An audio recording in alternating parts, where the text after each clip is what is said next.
All right, salute Black Goose TV family. What's good with it? Nothing but positivity, blessings, and love going your way. I hope everything's going absolutely amazing. Happy Friday to y'all, by the way.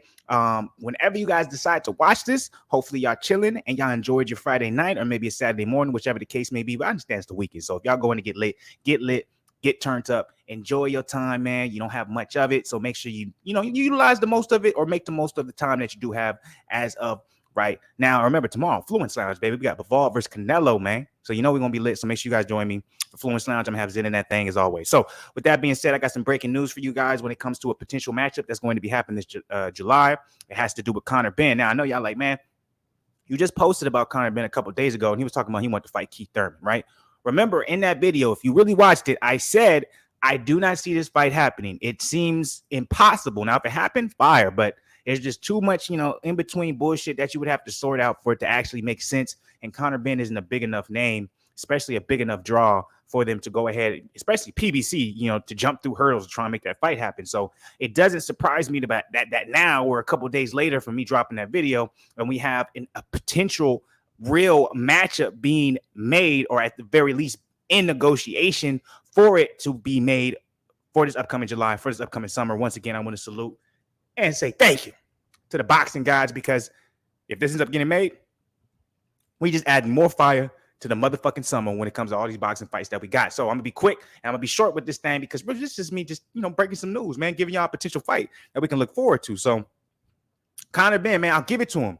He is showing that he wants to be great. He's showing at this point in his career, he wants the biggest fights he can possibly take. And he's been calling out all the biggest names, Adrian Broner, Keith Thurman. You know what I'm saying? He's saying, I want these fights. Kell Brook, even at some point, he was saying, I want to Kell Brook, man. So Conor Benn knows that he's at the point in his career where he needs a big fight. I'm pretty sure Eddie Hernandez knows that as well.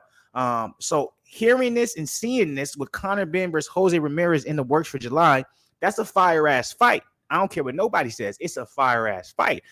For Jose Ramirez to take this fight, that's a fire-ass move from Jose Ramirez, because we all know Jose Ramirez's trajectory was absolutely amazing until it got stopped by Josh Taylor. Now, I'm trying to figure out, or at least let me say this, before we even get into the nitty-gritty of this joint, and I'm not even going to do too much details and specifics, because it's really about the possibility of Conor Benn versus Jose Ramirez happening, but obviously, Jose Ramirez's trajectory was going like this until he ran into Josh Taylor at 140, and Josh Taylor stopped that. Now, he hasn't lost since, but even with that being the case, I am very interested to see if this is going to be a catchweight fight, or is Jose Ramirez officially moving up to 147, because Jose Ramirez never gave us any inclination to believe that he had any plans of moving up to 147. So let's go ahead and get into this article. I want to see if there's anything specific that can answer some of the questions I have, and then we can go ahead and move the fuck on. So this is by Boxing News 24 by Dan Ambrose. Eddie Hearn is reportedly negotiating with Top Rank to set up a fight between former WBC WBO light welterweight champion Jose Ramirez